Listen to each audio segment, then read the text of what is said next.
Assalamualaikum warahmatullahi wabarakatuh. Welcome to my channel Gudang Cuan Gen Z. Nah, kali ini saya akan merekomendasikan 5 investasi yang paling diminati oleh Gen Z. Nah, penasaran apa aja? Sebelumnya jangan lupa di subscribe, like, dan komen dulu channel saya ini, oke? Hai guys, welcome back to my channel Gudang Cuan Gen Z. Nah, zaman sekarang makin banyak ya orang yang melek ke investasi.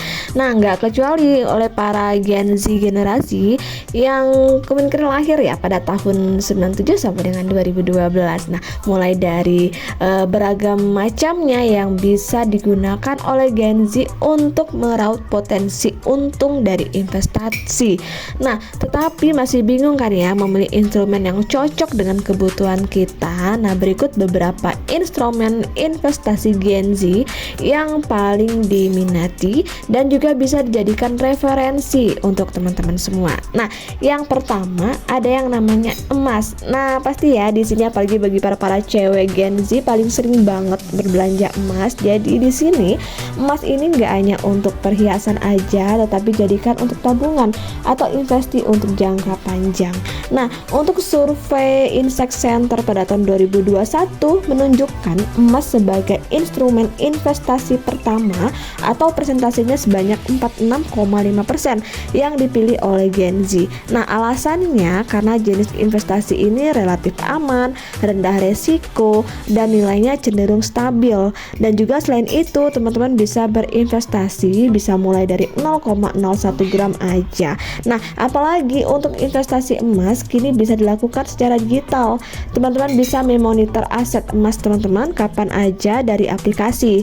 Nah, dan juga penyimpanannya pun juga sangat aman karena berbentuk digital. Jadi di sini selain kita untuk perhiasan juga bisa dijadikan tabungan. Itulah kenapa ya banyak para Gen Z ini beralih investasi ke emas daripada uangnya berbelanja yang nggak penting, lebih baik ditabung dan beli ke emas. Walaupun sekarang emas lagi naik-naiknya nih, tetapi jika teman-teman memulai dari sekarang dan untuk jangka panjang pasti bisa mendapatkan keuntungan. Nah, yang kedua yaitu adalah saham. Jadi resiko investasi yang satu ini juga cukup tinggi sebenarnya ya, namun untuk potensi keuntungannya dinilai sangat menarik. Inilah kenapa investasi di sektor saham didominasi generasi milenial atau Gen Z. Nah, perlu teman-teman catat, jadi setiap investasi dengan potensi high return selalu dibarengi dengan high risk. Jadi teman-teman butuh strategi bijak agar imbal hasil yang didapat nanti sesuai dengan harapan kita, dan hindari berinvestasi karena faktor FOMO atau fear of missing out atau sekedar ikut-ikutan. Nah, sebaliknya teman-teman juga harus paham dengan konsep 3P. Paham, punya, dan pantau. Artinya pahami dulu tujuan dan karakteristik instrumen investasinya, lalu pastikan teman-teman mempunyai modal untuk memulai investasi. Setidaknya bisa teman-teman gunakan dari nominal yang kecil, bisa dari 50.000 dulu atau 100.000 dulu. Nah, setelah itu teman-teman silakan pantau perkembangan dan berbagai kondisi perusahaan yang bisa mempengaruhi portofolio dan pasar modal. Tentunya teman-teman harus paham dulu tentang saham, baru teman-teman mulai terjun ke dunia saham. Jadi ingat kata saya tadi, gunakan untuk nominal yang terkecil dulu, mulai bisa dari 50.000 bahkan bisa dari 10.000. Jadi tergantung kesanggupan kita dan juga kemampuan kita dan juga keberanian kita dalam mengambil keputusan. Nah, yang ketiga, cryptocurrency. Jadi instrumen investasi Gen Z yang populer adalah cryptocurrency. Hal ini juga nggak lepas dari pengaruh teknologi yang berkembang semakin pesat, dominasi media sosial, dan juga akses ke dunia investasinya yang semakin mudah. Nah, di sini untuk volatilitasinya sangat tinggi. 55% investor Gen Z memilih kripto sebagai pilar utama portofolio investasi mereka. Nah, di sini untuk faktor kelangkaan pasokan aset kripto bisa Bitcoin atau Ethereum atau lain-lainnya yang biasa disebut-sebut sebagai pemicu tingginya minat akan investasi. Dan gak hanya itu aja, harga aset kripto juga secara umum tidak dipengaruhi depresi dan inflasi layaknya mata uang konvensional. Inilah kenapa banyak juga para milenial dan Gen Z beralih ke cryptocurrency. Nah, yang keempat ada namanya reksadana. Nah, bagi yang belum familiar dengan reksadana, jadi di sini secara sederhana, reksadana itu merupakan wadah yang berisi dana kolektif masyarakat. Nah, nanti dana kolektif ini akan dikelola dalam berbagai bentuk produk investasi, bisa berupa saham, deposito, obligasi, atau surat utang atau surat berharga lainnya. Nah, untuk cara kerjanya, perusahaan manajer investasi yang mana juga udah mendapatkan izin dari OJK mengumpulkan dana dari investor. Jadi untuk total dana dikumpulkan dalam satu reksadana lalu dialokasikan ke produk-produk investasi. Nah, untuk produk reksadana itu juga variatif.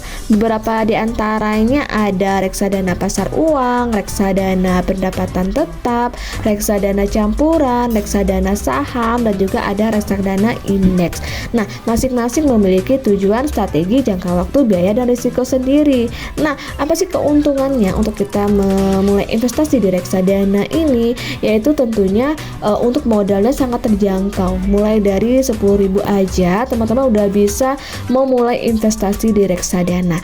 Nah, kemudian juga reksadana tidak dibebani dengan pajak. Dan ketiga, tingkat likuiditasnya sangat tinggi, jadi teman-teman bisa menjual dan mencairnya kapan aja sesuai dengan kebutuhan. Nah, yang kelima ada namanya properti. Nah, jadi investasi properti ini kegiatan kita menanam modal dengan membeli properti. Bisa membeli rumah, tanah, gedung, ruko, atau bangunan untuk kemudian dijual kembali atau bisa disewakan kembali untuk kita menghasilkan keuntungan. Nah, asal teman-teman tahu ya, untuk properti ini nilainya nggak bakalan turun, dimana nilainya setiap tahun akan selalu naik. Jadi nggak ada ruginya jika kita menanam modal usaha kita ke properti. Nah, investasi properti ini dapat dilakukan dalam jangka pendek atau jangka panjang. Nah, di sini untuk dalam jangka pendek biasanya investor melakukan flipping atau membeli properti, merenovasinya dan menjualnya kembali dalam waktu singkat. Nah, sementara untuk dalam jangka panjang, properti yang diinvestasikan biasanya disewakan atau dijual dengan harga yang lebih tinggi. Nah, beberapa hal yang perlu teman-teman ketahui sebelum berinvestasi properti yaitu di sini cek lagi kondisi finansial kita yang stabil. Nah, jika kita tidak memiliki dana untuk untuk membeli properti, teman-teman bisa melakukan pinjaman di bank ataupun dimanapun. Yang pastinya kita harus lihat dulu berapa bunga yang diterapkan. Nah, jadi nanti dari keuntungan properti inilah teman-teman bisa membayar hutang teman-teman. Namun saya sarankan di sini jangan pernah berhutang. Gunakanlah dana kita seminim mungkin, seperlunya aja sesuai dengan kebutuhan kita, dan jangan sampai teman-teman menggunakan dana investasi ini dana uang dapur, istilahnya uang yang sehari-hari habis untuk kebutuhan kita. Jadi gunakan dana atau investasi modal yang tidak terpakai. Nah, di sini kita harus mengetahui terlebih dahulu ada return on atau investment yang bisa didapatkan. Memiliki waktu untuk mengelola properti yang sudah dibeli. Jadi jangan sampai kita udah membeli properti tetapi kita tidak sempat untuk mengurus propertinya. Karena properti ini bersifat jangka panjang. Misalkan rumah jika tidak diurus maka nanti dia akan rusak. Begitu juga tanah, begitu juga dengan ruko. Nah, dan juga yang harus teman-teman ketahui adalah mengetahui harga pasar yang sedang berlaku. Jadi di sanalah teman-teman bisa meningkatkan biayanya atau harganya. Jadi cek lagi harga pasar yang berlaku. Nah guys, itu ya instrumen investasi Gen Z yang paling diminati oleh para milenial dan Gen Z. Lalu pertanyaannya, kapan sih waktu yang tepat untuk memulai investasi saham?